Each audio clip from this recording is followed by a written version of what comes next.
my colleague from Utah for being in charge of this special order tonight and giving us a chance to do all that we can to educate others.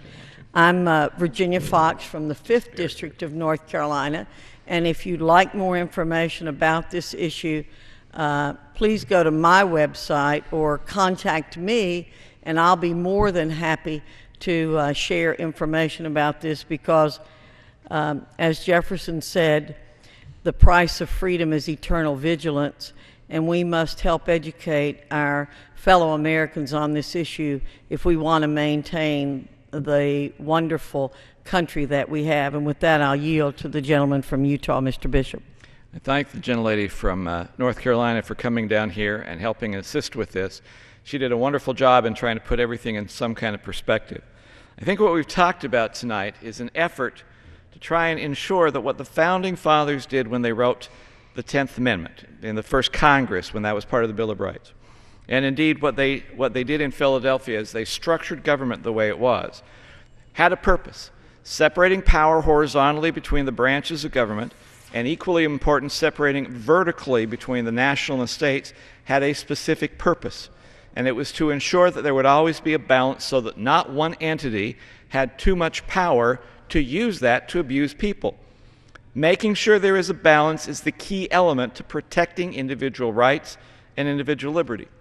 By allowing states to have a primary function, we become more creative. We have differing ideas, which means if people really want choices and options and a way of making sure that government is efficient and government is what they want in their particular area, you must empower state and local government to do that, which means you have to take away the power and the authority and the programs from Washington, which by its very nature can only come up with a one-size-fits-all system, and disperse that power, authority, and programs back down to state and local governments, where people once again can have greater impact, greater input, and those programs can be done to meet the needs of our particular area.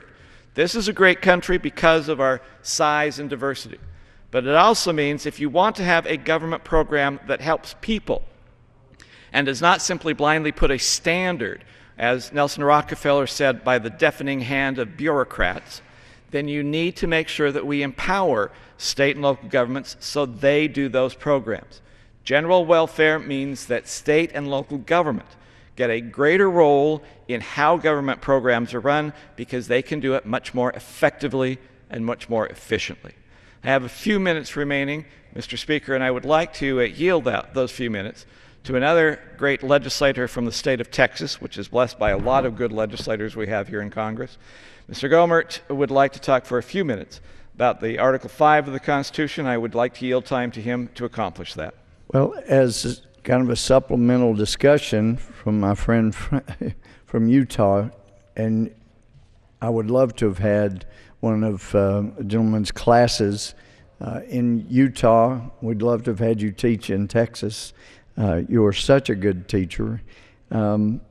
Supplementing the teaching that you've already provided, I'd just like to take people to, Mr. Speaker, to Article 5 of the Constitution. It's a great document.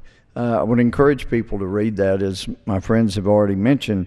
Some have said, well, you would never want to have an amendment convention because it might be full of people who would come up with crazy amendments that would destroy the country. And so you would never want to do that. Some have said, these guys that wrote the Constitution did such a perfect job, we should never allow an amendment constitution provided under Article 5 because that might mess it up. But then, on the other hand, if these guys did such a perfect job in the Constitution, then they must have put Article 5 in here for a reason. And Article 5 simply says that Congress, whenever 2/3 of both houses shall deem it necessary, shall propose amendments to the Constitution, or on the application of the legislatures of 2/3 of the several states, shall call a convention for proposing amendments, which in either case shall be valid to all intents and purposes as part of this Constitution when ratified by the legislatures of 3/4 of the several states. or by conventions in 3/4 thereof, as the one or the other mode of ratification may be proposed by the Congress. Now, some have said, well, if you allowed the second part, the part that has never been utilized in the whole history of the United States, it would be destructive of the country. My point is, if we don't do something radical, and I'm not talking violence, that's completely unnecessary, but something radical from a congressional standpoint, from a national standpoint, we see where this is all going. And just as my friends have been talking about, the excesses and the abuses are bringing this country to an incredible cliff. You know, we just read that China has now bought enough that it is approaching $1 trillion that it owns of the United States debt. Well, that makes it a little tougher, doesn't it, to use leverage against China when we owe them that much money? Growing up, I had Sunday school lessons about, the Bible teaching that whoever you borrow money from becomes your master. And we've done that because we can't control the spending. So we need something that is a little out of the ordinary to bring this thing in. And what better method than the one that the constitutional founders, the drafters, put in there, approved, and the states ratified? And that is to say, you know what? It's time for an amendment constitution. We have usurped so much power from the states. And this latest health care debacle, the health care reform bill that was passed and signed into law now, has the potential to bankrupt states that were having a hard enough time as it is. Well, those states have power under our Constitution. And as we know, up until the 17th Amendment, when those in Washington, and this was apparently pushed by Woodrow Wilson, he liked the idea of the federal government running everything. And he would have been really proud of the health care bill because it was all about the GRE, the government running everything. So this 17th Amendment was an effective way of taking away any check or balances that the states were provided under the Constitution, because under the Constitution, the state legislatures selected the U.S. senators. Most students are never taught that. But the founders felt like there had to be a way that the federal government could be prevented from just usurping all the power from the states and the people, as the 10th Amendment talks about. And this would be it. Because you would never send a senator up here from your state, if you're a state legislature, if he's going to add unfunded mandates to your responsibilities in the states and take away your power at the same time. There are senators that were recalled.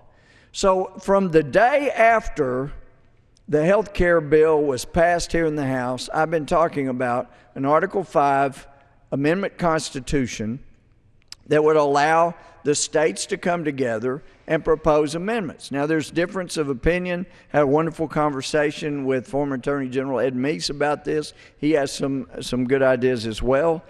But we have got to do something. And I'm not in favor of repealing the 17th Amendment, have never been in favor of repealing the 17th Amendment, but there are some wonderful ways of reining in the federal government, maybe giving the states the right to veto legislation. So there are a number of things, and as we saw back when the states were gathering momentum to have an amendment convention, Congress got scared that that would really happen, so they rushed in and voted to repeal prohibition, and then proposed that, of course, as a constitutional amendment, and it passed. So maybe the states need to start that gathering storm, and we could get Congress to do what it needs, and that is give the states some power like they originally had. I appreciate so much my friend from Utah yielding, and yield back to my friend from Utah. Mr. Speaker, we yield back the time. Gentleman's time has expired.